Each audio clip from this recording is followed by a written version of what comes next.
그날 명령은 내려오지 않았다.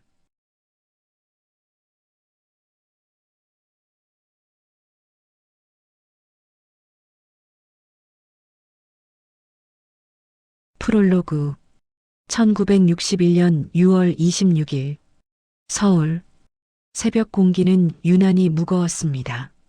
서울 도심의 군 관사단지는 아직 잠들어 있었고 가로등 불빛만이 축축한 아스팔트 위에 길게 늘어져 있었죠. 그 고요 속에서 한 남자가 라디오 앞에 앉아 있었습니다. 윤태식, 당시 만 39의 예비역 장교였습니다. 군복은 이미 벗었지만 몸에 밴 자세만큼은 여전히 군인이었습니다. 등을 곧게 편 채 그는 라디오 다이얼에 손을 얹고 있었습니다. 지직거리는 잡음 사이로 아침 방송이 흘러나옵니다. 정부는 현재 질서 유지에 만전을 기하고 있으며 그는 더 듣지 않았습니다.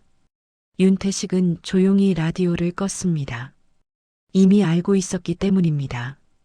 오늘 아침 신문에 실리지 않을 이야기, 공식 기록에는 남지 않을 이름들, 그리고 단 한 줄로 정리될 내부 정비라는 말의 무게를요. 그의 손이 미세하게 떨렸습니다. 담배를 꺼내 물었지만 불을 붙이지는 못했습니다. 불을 켜는 순간 마음속까지 환해질까 두려웠던 겁니다.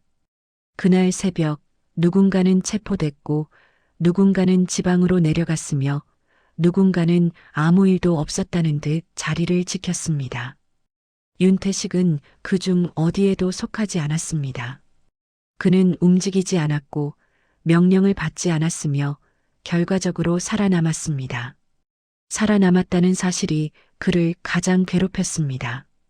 그의 아내는 안방에서 조용히 자고 있었고 아이들은 아무것도 모른 채 꿈을 꾸고 있었습니다. 윤태식은 그 문들을 바라보다가 고개를 돌렸습니다.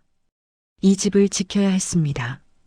그래서 그는 말하지 않기로 했습니다.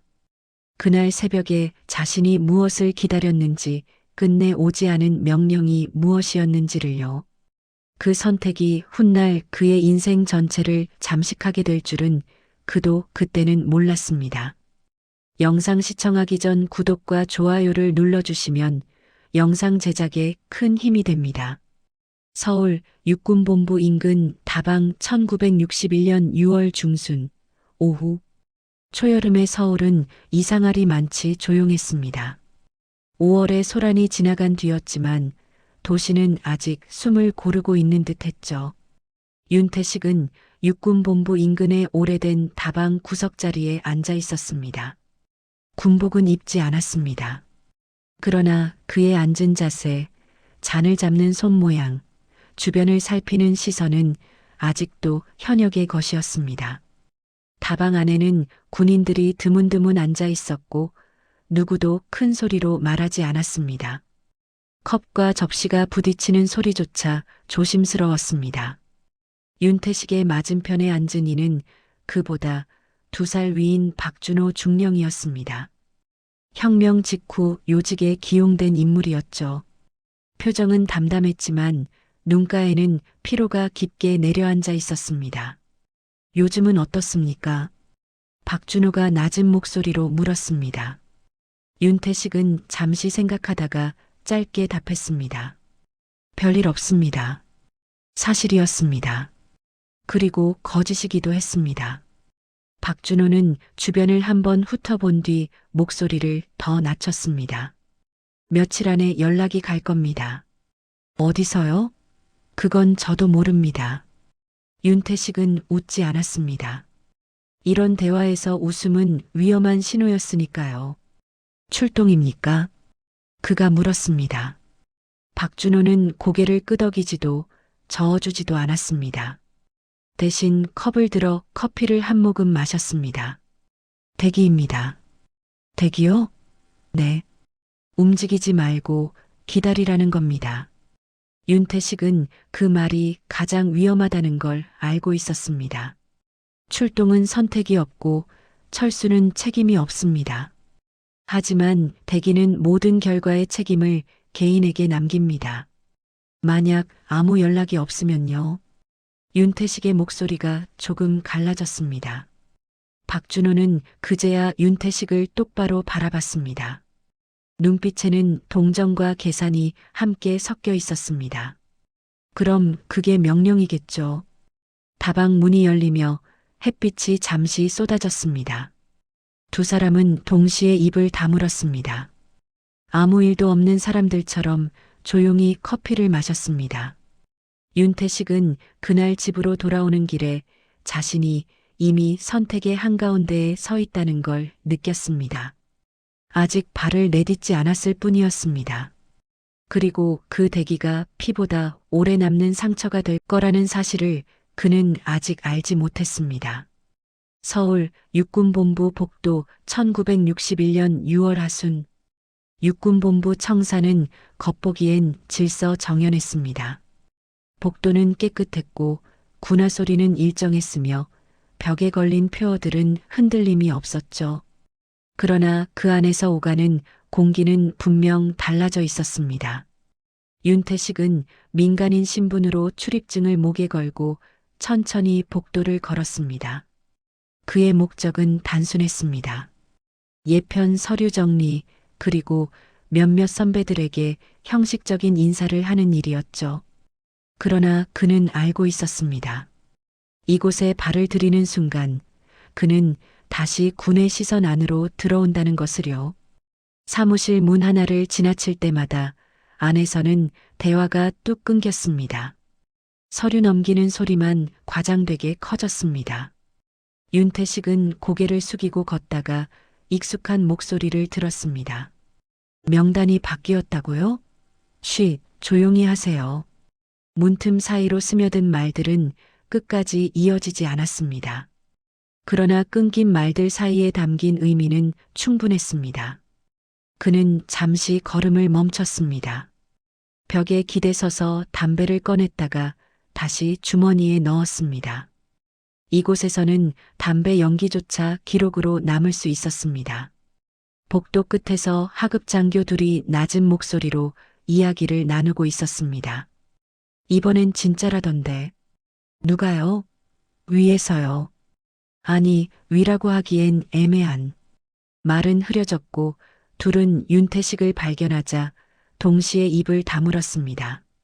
그 짧은 침묵 속에서 윤태식은 확신했습니다. 이 사건에는 명확한 주도자도 명확한 반대편도 없다는 것을요. 각자 살기 위해 각자의 해석으로 움직이고 있었습니다. 그는 창문 너머 연병장을 바라봤습니다. 정렬된 병사들이 구령에 맞춰 움직이고 있었습니다. 그 질서가 오히려 불안해 보였습니다. 윤태식은 그날 하나의 결론에 도달했습니다. 이번 일은 총을 든 사람보다 입을 다문 사람이 더 많을 거라는 것. 그리고 그 침묵 속에서 누군가는 영웅이 되고 누군가는 기록에서 사라질 거라는 사실이었습니다. 해가 지자 집안은 빠르게 어두워졌습니다. 윤태식의 집은 오래된 단독주택이었고 마당 한켠에는 아이의 고무공이 굴러다니고 있었습니다. 밖에서는 저녁 밥 짓는 냄새가 이웃집 담장을 넘어 흘러왔습니다. 그는 신발을 벗고 한참을 서 있다가 조용히 방문을 열었습니다. 부엌에서는 아내 이순자가 국을 데우고 있었습니다.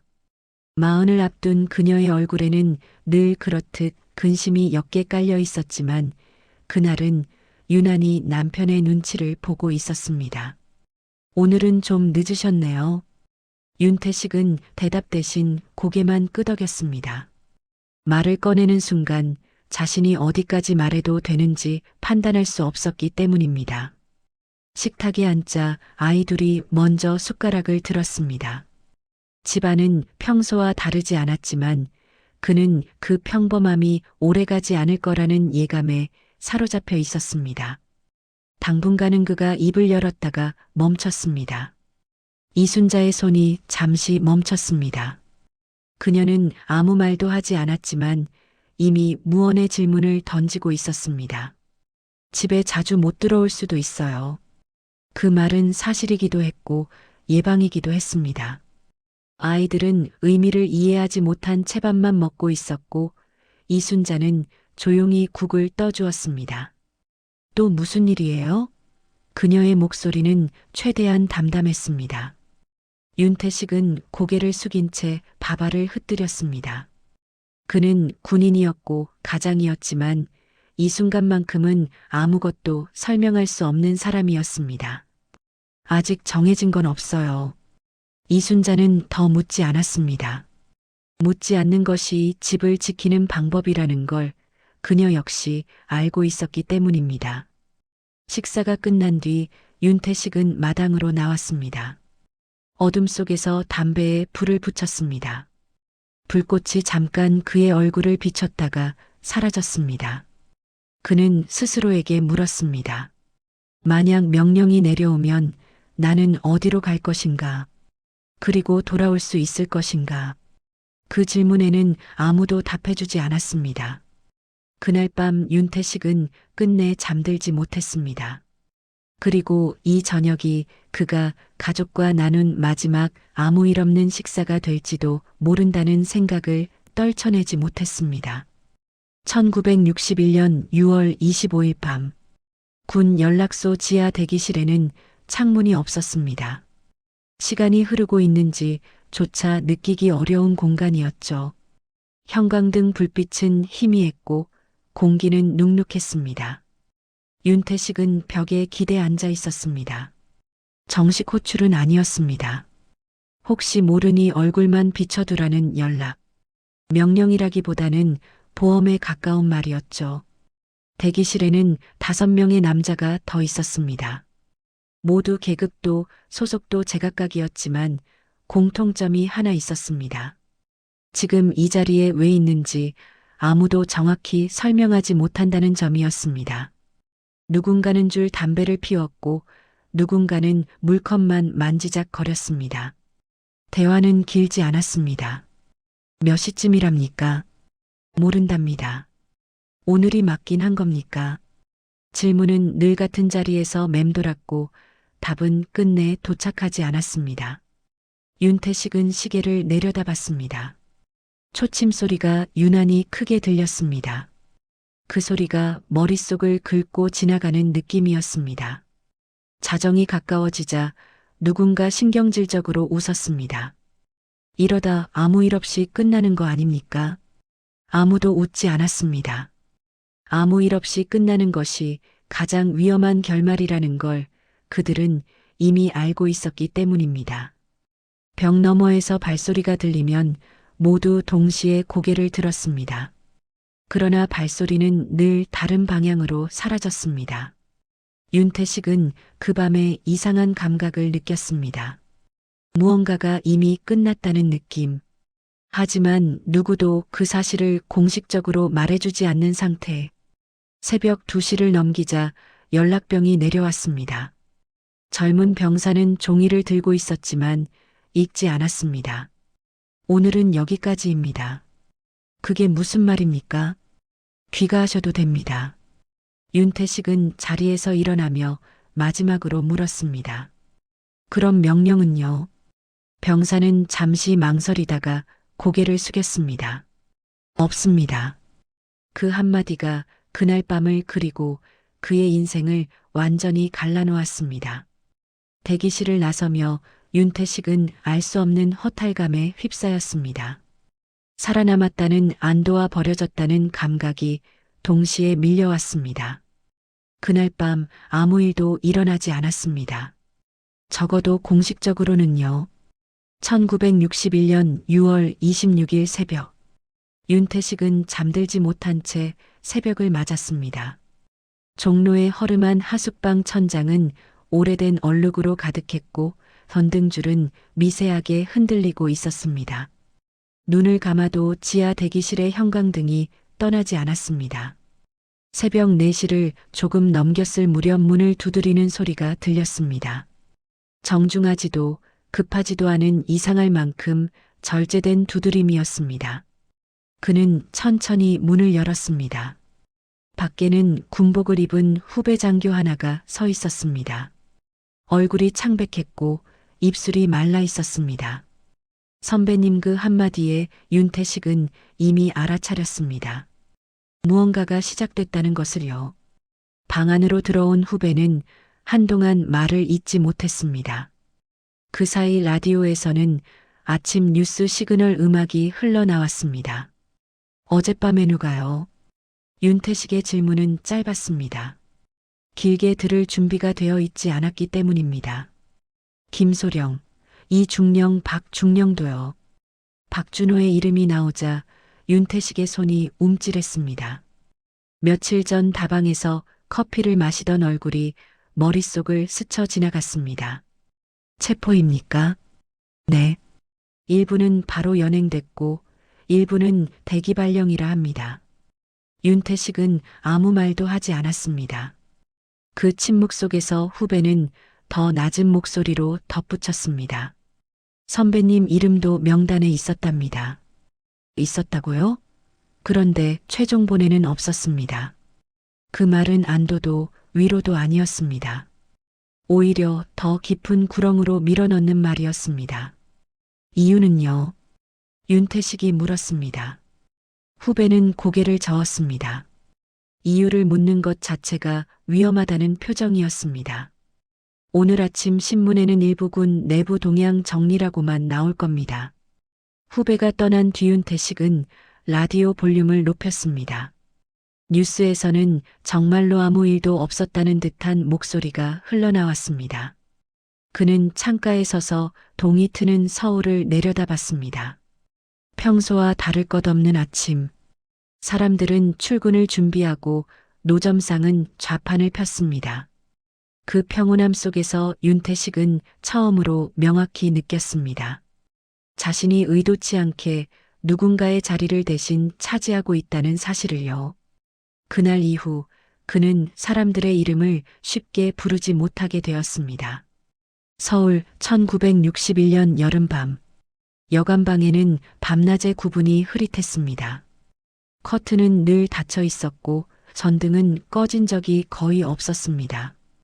윤태식은 그 방에서 시간을 보내고 있었습니다. 집으로 돌아가지 않은 지 며칠째였습니다. 탁자 위에는 소주병이 몇 개 쓰러져 있었고 재떨이에는 눌러 꺼진 담배가 산처럼 쌓여 있었습니다. 방 안 공기는 오래된 죄책감처럼 눅눅했습니다. 윤태식은 거울 앞에 서 있었습니다. 면도를 하다 말고 자신의 얼굴을 한참 들여다봤습니다. 살아남은 얼굴이라는 생각이 들었습니다. 그리고 그 사실이 그를 가장 견딜 수 없게 만들었습니다.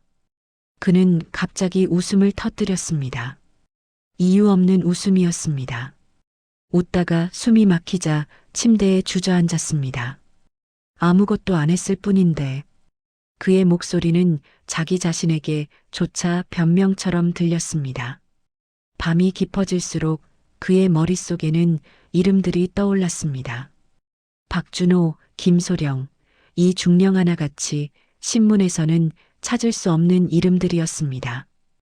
윤태식은 방문을 열고 복도를 한번 내다봤습니다. 아무도 없었습니다. 그런데도 그는 누군가가 자신을 보고 있다는 느낌에서 벗어나지 못했습니다.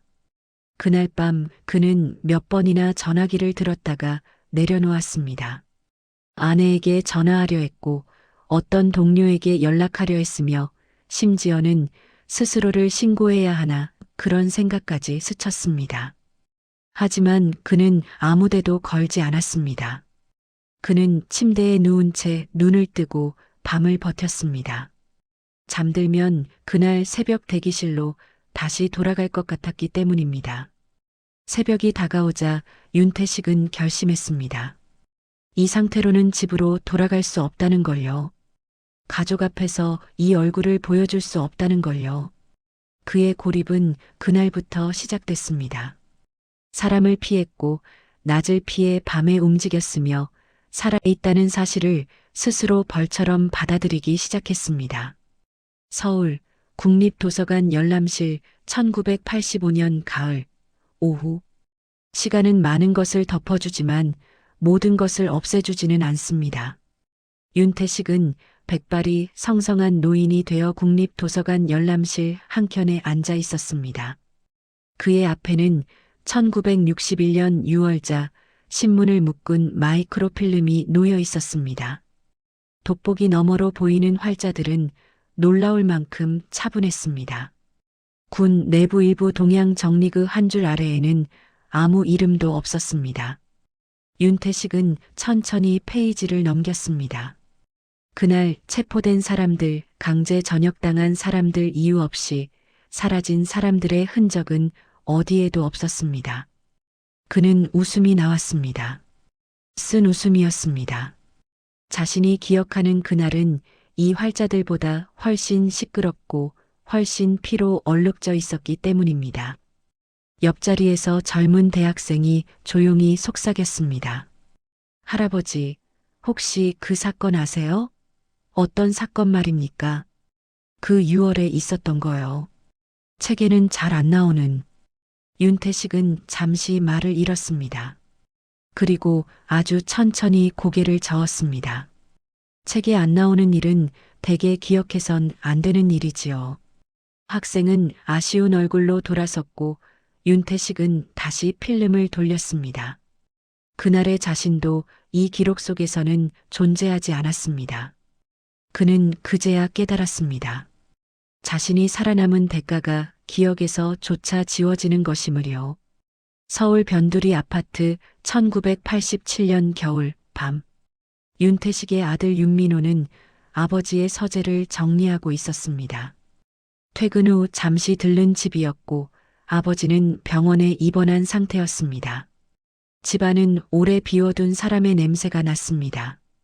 책장 아래쪽에서 민호는 작은 수첩 하나를 발견했습니다. 표지는 헤어졌고 모서리는 닳아 있었습니다. 겉에는 아무 글자도 없었지만 안쪽 첫 장에 낯익은 숫자가 적혀 있었습니다. 군번이었습니다. 민호는 잠시 숨을 멈췄습니다. 아버지는 평생 군 이야기를 하지 않았습니다. 사진도 훈장도 전후의 연락처도 없었습니다. 그저 옛날 일이라는 말로 모든 질문을 닫아버렸습니다. 수첩을 넘기자 날짜와 이름들이 짧게 적혀 있었습니다. 1961.6, 25 그리고 그 아랫줄이 그어진 이름들. 민호는 알 수 없는 불안에 사로잡혔습니다. 이건 회고도 자랑도 아니었습니다. 마치 잊지 않기 위해서만 존재하는 기록처럼 보였습니다. 그날 밤 민호는 아버지의 병실을 찾았습니다. 윤태식은 창밖을 바라보고 있었습니다. 도시는 밝았지만 그의 얼굴은 늘 그늘에 가려 있었습니다. 아버지, 왔나? 민호는 수첩을 꺼내 들었습니다. 윤태식의 시선이 그 위에 닿는 순간 눈빛이 미세하게 흔들렸습니다. 이건 뭡니까? 병실에는 한동안 말이 없었습니다. 기계음만 규칙적으로 울렸습니다. 버렸어야 할 건데. 윤태식은 그렇게 말했습니다. 사과도 설명도 아닌 후회에 가까운 말이었습니다. 왜요? 그날이 아직 끝나지 않았거든. 민호는 그제야 깨달았습니다. 아버지가 늙어가는 것이 아니라 오래된 하루 속에 그대로 남아있다는 사실을요. 1987년 겨울 늦은 밤, 대학병원 병실의 불은 반쯤 꺼져 있었습니다.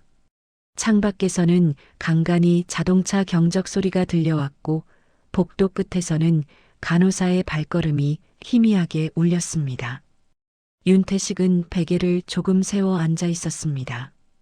그의 손은 많이 마르고 정맥이 도드라져 있었습니다.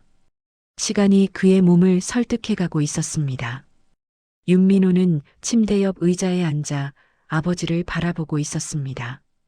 그 수첩은 두 사람 사이에 놓여 있었습니다. 그날 윤태식이 먼저 입을 열었습니다. 아무도 나한테 총을 쥐어주지 않았어. 민호는 아무 말도 하지 않았습니다. 지금은 질문보다 들어야 할 시간이라는 걸 본능적으로 알고 있었습니다. 명령이 없다는 건 아무 일도 없다는 뜻이 아니야. 윤태식은 천천히 말을 골랐습니다. 아무 말도 하지 말라는 뜻이지. 그는 숨을 고르고 다시 말을 이었습니다. 대기하라는 말은 기다리라는 말이 아니야. 누가 사라질지 지켜보라는 말이지. 민호는 고개를 숙였습니다. 아버지의 목소리는 담담했지만 그 안에는 수십 년을 눌러온 죄책감이 배어 있었습니다. 난 그날 누군가를 막을 수도 있었고 누군가를 도울 수도 있었어. 윤태식의 눈이 잠시 흔들렸습니다. 하지만 아무것도 하지 않았지. 병실 안의 공기가 무거워졌습니다. 그 침묵 속에서 민호는 처음으로 아버지를 존경할 수도 비난할 수도 없다는 사실을 깨달았습니다. 그럼 아버지는 살아남았지. 윤태식은 짧게 웃었습니다. 그 웃음은 기쁨과는 거리가 멀었습니다. 그게 가장 큰 벌이었어. 창밖에 불빛이 흔들렸습니다. 윤태식은 다시 창을 바라보며 조용히 덧붙였습니다. 그날 이후로 난 매일 명령을 기다렸어. 끝내 오지 않을 명령을. 민호는 그제야 이 수첩이 기억을 남기기 위한 물건이 아니라 죄를 잊지 않기 위한 물건이라는 걸 이해했습니다. 아침 햇살이 병실 창가에 닿을 즈음 윤태식은 잠들지 못한 채 눈을 뜨고 있었습니다. 밤새 했던 말들이 머릿속에서 다시 정렬되지 않은 채 흩어져 있었습니다. 문을 두드리는 소리가 들렸습니다. 이번에는 간호사가 아니었습니다. 조금 느리고 망설임이 섞인 두드림이었습니다. 문이 열리자 낯선 노인이 서 있었습니다. 윤태식보다 한두 살쯤 더 들어 보이는 얼굴, 검은 코트에 낡은 모자를 쥐고 있었습니다. 눈빛만큼은 또렷했습니다. 윤태식 씨 맞으시죠? 윤태식은 그 목소리를 듣는 순간 몸이 굳었습니다. 수십 년 전 자주 들었지만 어느 순간부터 완전히 사라졌던 음성이었습니다. 혹시 강석훈입니다. 그 이름은 윤태식의 가슴 어딘가를 정확히 찔렀습니다. 그는 본능적으로 민호를 바라봤습니다. 아들은 상황을 파악하지 못한 채 두 사람을 번갈아 보고 있었습니다. 강석훈은 천천히 병실로 들어왔습니다. 그의 걸음은 불편해 보였지만 의지는 분명했습니다. 살아계실 줄은 몰랐습니다. 저도요. 윤태식의 대답은 차갑지도 반갑지도 않았습니다. 그저 오래 준비된 말처럼 나왔습니다. 강석훈은 잠시 침대 옆에 서 있다가 낮은 목소리로 말했습니다. 그날 밤 윤중령님이 움직이지 않아서 제가 잡혔습니다. 병실 안의 공기가 순간 얼어붙었습니다. 민호의 시선이 아버지에게 고정됐습니다. 윤태식은 아무 말도 하지 않았습니다. 부정도 해명도 하지 않았습니다. 원망하러 온 건 아닙니다. 강석훈은 고개를 저었습니다. 이미 오래전에 끝난 일이니까요. 그러나 그의 손은 미세하게 떨리고 있었습니다. 다만 그는 잠시 말을 멈췄다가 윤태식을 똑바로 바라봤습니다. 그날 명령은 있었습니다. 윤태식의 눈이 크게 흔들렸습니다. 다만 전해지지 않았을 뿐입니다. 그 말은 윤태식이 평생 쌓아온 아무것도 하지 않았다는 믿음을 조용히 무너뜨리고 있었습니다. 병실 안은 아침인데도 무겁게 가라앉아 있었습니다. 윤태식은 침대에 앉은 채 강석훈을 바라보고 있었습니다. 방금 들은 말이 아직 몸 안으로 완전히 들어오지 못한 표정이었습니다. 명령이 있었다고요. 윤태식의 목소리는 그 자신도 놀랄 만큼 낮았습니다. 마치 그 말이 병실 바닥에 떨어지지 않도록 붙잡으려는 듯 했습니다. 강석훈은 고개를 끄덕였습니다. 그리고 코트 안주머니에서 봉투 하나를 꺼냈습니다. 누렇게 변한 종이였습니다. 이걸 전해주려고 왔습니다. 윤태식의 시선이 봉투에 멈췄습니다. 그 봉투를 보는 순간 그는 이미 알고 있었습니다. 평생 피하려 했던 대답이 그 안에 들어있다는 걸요. 강석훈은 봉투를 열지 않았습니다. 대신 천천히 말을 이었습니다. 그날 새벽 2시 15분 비상 연락선으로 내려온 지시였습니다. 내용은요. 출동 금지, 그리고 일부 인원 보호. 윤태식의 손이 침대 난간을 꽉 움켜쥐었습니다. 보호라는 단어가 그의 귀에 박혔습니다. 누구를요? 윤태식이 물었습니다. 강석훈은 잠시 눈을 감았다가 다시 떴습니다. 윤중령님이었습니다. 병실 안에서 소리가 사라졌습니다. 민호는 숨을 멈춘 채 아버지를 바라봤습니다. 명령 전달자는 중간에서 체포됐습니다. 그래서 그 명령은 윤중령님께 도착하지 않았습니다. 윤태식은 천천히 고개를 들었습니다.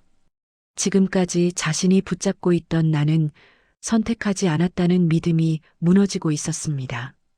그는 선택받았던 겁니다. 모른 채로.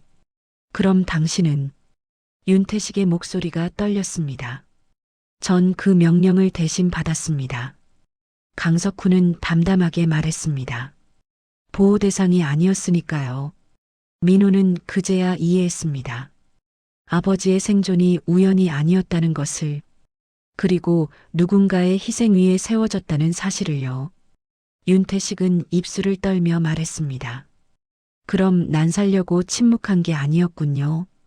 강석훈은 고개를 저었습니다. 아닙니다. 그날 침묵한 사람은 모두 같은 죄를 안고 살아왔습니다. 윤태식의 눈에서 눈물이 흘렀습니다. 그 눈물은 수십 년 만에 처음으로 흘리는 것이었습니다. 병실의 오후는 이상하리만치 고요했습니다. 점심시간이 지났지만 윤태식은 손도 대지 못한 채 침대에 앉아 있었습니다. 강석훈이 건넨 봉투는 여전히 침대 위에 놓여 있었습니다. 윤민호가 조심스럽게 입을 열었습니다. 그런데요, 왜 하필 아버지였습니까? 그 질문은 이야기를 여기까지 끌고 온 마지막 문이었습니다. 강석훈은 잠시 창밖을 바라봤습니다. 병원 마당을 오가는 사람들, 아무것도 모른 채 살아가는 얼굴들. 그 풍경이 오히려 말을 어렵게 만드는 듯 했습니다. 윤중령님은 그날 움직일 수 없는 사람이었어요. 윤태식의 눈썹이 미세하게 떨렸습니다. 무능해서가 아닙니다. 강석훈은 단호하게 덧붙였습니다. 너무 많이 알고 있었기 때문이죠. 윤태식은 고개를 떨궜습니다. 그 말은 그가 평생 외면해온 기억을 정확히 겨냥하고 있었습니다. 5월 이후 군 내부 명단 정리 작업이 있었습니다. 혁명에 협조한 사람, 협조한 척한 사람, 그리고 강석훈은 잠시 숨을 고른 뒤 말을 이었습니다. 모든 쪽과 연결돼 있던 사람들. 윤태식은 그 부류에 속해 있었습니다. 그는 어느 한쪽의 핵심 인물이 아니었고, 그래서 더 많은 이야기를 들을 수 있었던 사람이었습니다. 윤중령님이 입을 열면 여러 사람이 동시에 위험해졌습니다. 그래서 보호 대상이 된 겁니다. 민호는 아버지를 바라봤습니다. 그제야 이해했습니다. 아버지의 침묵이 비겁한만은 아니었다는 사실을요. 윤태식은 천천히 봉투를 집어들었습니다. 봉투 안에는 사본 한 장이 들어 있었습니다. 짧은 문장 그리고 직인. 윤태식 중령. 별도 지시 있을 때까지 신변 보호 및 비접촉 조치. 그 문장은 그를 살렸고 동시에 그를 평생 감옥에 가두었습니다. 난 그날 윤태식이 낮게 말했습니다. 나라를 지킨 줄 알았습니다. 강석훈은 고개를 저었습니다. 아닙니다. 그날은 아무도 나라를 지키지 않았습니다. 그 말은 윤태식의 가슴에 조용히 박혔습니다. 밤이 되자 병실은 다시 조용해졌습니다. 낮 동안 쏟아졌던 말들이 어디로 가야 할지 모른 채공기 속에 남아 있었습니다. 윤태식은 침대 가장자리에 앉아 그 명령서, 사본을 접었다 폈다를 반복하고 있었습니다. 종이는 얇았지만 그 무게는 그의 인생만큼이나 무거웠습니다. 이제 와서 이걸 세상에 알리면 그가 말을 꺼냈다가 멈췄습니다. 윤민호가 조심스럽게 말을 이었습니다. 많은 사람이 다칠 수도 있겠죠. 그래. 하지만 아무도 몰랐던 채로 끝나도 다친 사람은 이미 다 다친 거 아닙니까? 윤태식은 아들의 말을 부정하지 못했습니다. 그는 평생 침묵이 가족을 지키는 유일한 방법이라고 믿어왔습니다. 그러나 그 침묵이 다른 누군가의 삶을 어떻게 만들었는지도 이제는 알고 있었습니다. 강석훈은 병실 한켠에 서서 조용히 두 사람을 바라보고 있었습니다. 저는요. 그가 입을 열었습니다. 이걸 세상에 공개하자는 생각은 없습니다. 윤태식과 민호의 시선이 동시에 그에게 향했습니다. 이미 제 인생은 한 번 끝났습니다. 다만 강석훈은 잠시 말을 멈췄다가 윤태식을 바라봤습니다. 윤중령님이 끝까지 모른 채 떠나는 건 옳지 않다고 생각했습니다. 윤태식은 고개를 끄덕였습니다. 그 방문의 이유가 이제야 분명해졌습니다. 그럼 전 어떻게 해야 합니까? 그 질문은 누구에게 던진 것도 아니었습니다. 그저 자신에게 하는 말이었습니다. 윤태식은 창밖의 어둠을 오래 바라보다가 천천히 결심했습니다. 난 공식 기록은 건드리지 않겠습니다. 하지만 우리 집안에서만큼은 이 이야기를 숨기지 않겠습니다. 그의 목소리는 처음으로 흔들리지 않았습니다. 이건 나라를 위한 진실이 아니라 사람을 위한 진실이어야 하니까. 그 말에 민호는 고개를 숙였고 강석훈은 조용히 눈을 감았습니다. 그 선택은 세상을 바꾸지는 못했지만 한 사람의 밤을 조금 덜 어둡게 만들고 있었습니다. 병실 문을 나서자 복도는 유난히 길어 보였습니다. 강석훈은 창가 옆 의자에 앉아 한동안 움직이지 않았습니다. 형광등 불빛이 그의 얼굴 주름을 더 깊게 만들고 있었습니다. 윤민호는 잠시 망설이다가 그 옆에 앉았습니다. 두 사람 사이에는 말보다 시간이 먼저 흐르고 있었습니다. 아버지한테는 다 못한 말이 있죠. 민호가 조심스럽게 물었습니다. 강석훈은 천천히 고개를 끄덕였습니다. 그날 이후 전 군복을 벗었습니다. 강제로요. 그는 웃지도 분노하지도 않았습니다. 그저 지나간 일처럼 말했습니다. 체포된 뒤 조사는 길지 않았습니다. 이미 결론이 정해져 있었거든요. 그의 손이 무릎 위에서 천천히 움직였습니다. 아무것도 잡고 있지 않았지만 마치 보이지 않는 수갑을 만지는 듯 했습니다. 풀려났을 땐 아무도 저를 부르지 않았습니다. 전우도 조직도 심지어 가족도 제가 뭘 잘못했는지 몰랐죠. 민호는 그 침묵의 무게를 상상조차 할 수 없었습니다. 그런데도 아버지를 원망하지 않으셨어요? 강석훈은 한참을 생각한 뒤 말했습니다. 원망은요. 할수록 제가 더 작아지더군요. 그는 창밖을 바라봤습니다. 병원 불빛 너머로 서울의 밤이 펼쳐져 있었습니다. 윤중령님은 살아남으셨습니다. 전 살아남지 못했어요. 그 말은 죽었다는 뜻이 아니었습니다. 삶이 멈췄다는 뜻이었습니다. 그래서 오늘 온 겁니다. 원망을 전하려고가 아니라 이제 그만 이 밤을 끝내려고요. 그 순간 민호는 깨달았습니다. 진실이 반드시 세상을 바꾸지는 않지만 사람 하나의 시간을 앞으로 흐르게 할 수는 있다는 거리요. 병실에는 윤태식과 윤민호 둘만 남아 있었습니다. 창밖의 불빛은 하나 둘 꺼지고 도시는 잠에 들고 있었습니다. 기계음만이 두 사람 사이의 침묵을 메우고 있었습니다. 윤태식은 천천히 손을 들어 아들의 손을 찾았습니다. 그 손길은 예전처럼 힘있지 않았습니다. 민호야. 그가 아들의 이름을 불렀습니다. 그 이름을 이렇게 또렷이 부른 건 아주 오랜만이었습니다. 아버지. 민호는 고개를 숙인 채 대답했습니다. 난 너한테 부끄러운 아버지다. 윤태식의 말은 사과라기보다는 사실의 확인에 가까웠습니다. 민호는 고개를 저었습니다. 부끄러움이 있다는 건 아직 끝난 사람이 아니라는 뜻 아닙니까? 윤태식은 잠시 아들의 얼굴을 바라보다가 미세하게 웃었습니다. 그날 이후로 난 계속 숨겨왔어. 내가 지킨 게 가족인지 아니면 내 아니인지 확신이 없었거든.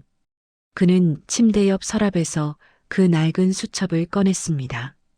군번이 적힌 그 수첩을 아들의 손 위에 올려놓았습니다. 이건 이제 내가 가져라. 민호는 놀란 눈으로 아버지를 바라봤습니다. 이건 아버지의 아니다. 윤태식은 고개를 저었습니다. 이건 내가 끝내지 못한 하루다. 그 말에 민호의 눈이 젖었습니다. 이걸로 무엇을 하든 내 선택이다. 다만 윤태식은 숨을 고르며 말을 이었습니다. 침묵이 가장 쉬운 선택이라는 건 기억해라. 그날 밤 민호는 처음으로 아버지를 용서할 준비를 했습니다. 용서는 이해에서 시작된다는 걸 그제야 알았기 때문입니다. 윤태식은 아들의 손을 잡은 채 조용히 눈을 감았습니다. 그 표정은 오랜 대기를 끝낸 사람처럼 조금은 편안해 보였습니다. 서울시립화장장 1987년 겨울, 흐린 오후, 눈발이 흩날렸지만 쌓일 만큼은 아니었습니다. 윤태식의 장례식은 조용했고 짧았습니다. 조문객은 많지 않았습니다. 전후의 화환도 없었고 훈장 사진도 없었습니다. 그는 끝내 군인이었던 적이 없는 사람처럼 세상을 떠났습니다. 윤민호는 상주 완장을 찬 채 조문객들을 맞이했습니다. 그의 손에는 아버지가 넘겨준 그 수첩이 들어 있었습니다. 누군가는 조용히 잘 사신 분이네요 라고 말했고 누군가는 군대 계셨다던데요 라고 속삭였습니다. 그 말들은 모두 맞았고 모두 틀렸습니다. 화장로 앞에서 민호는 잠시 혼자 남았습니다. 불꽃이 유골을 삼키는 동안 그는 처음으로 아버지를 원망하지 않았습니다. 윤태식은 역사에 남지 않았지만 선택을 미뤘던 인간으로는 충분히 남아 있었습니다. 그날 장례식에는 강석훈도 왔습니다. 멀리서 고개만 숙인 채 아무 말 없이 돌아갔습니다. 두 사람은 끝내 화해하지도 끝내 다투지도 않았습니다. 그게 그들의 관계에 허락된 유일한 결말이었습니다. 서울 외곽공원 2000년대 초반, 오후, 세월은 많은 것을 둥글게 만들었습니다. 윤민호는 중년이 되어 아버지가 즐겨 걷던 공원을 걷고 있었습니다. 그의 가방 안에는 여전히 그 수첩이 들어 있었습니다. 하지만 이제는 열어보지 않습니다. 그날의 진실은 이미 그의 삶 안으로 들어왔기 때문입니다. 민호는 아이에게 역사 이야기를 해달라는 말을 들을 때마다 조금 망설입니다. 영웅 이야기 대신 침묵한 사람들의 이야기를 해야 할지 늘 고민합니다. 그러나 그는 알고 있습니다. 침묵도 선택이고 선택에는 책임이 따른다는 것을요. 윤태식은 끝내 명령을 받지 못한 사람이었지만 그 아들은 더 이상 기다리지 않는 사람이 되었습니다. 진실은 늦게 도착하지만 침묵은 평생 머무릅니다. 끝까지 시청해 주셔서 감사합니다.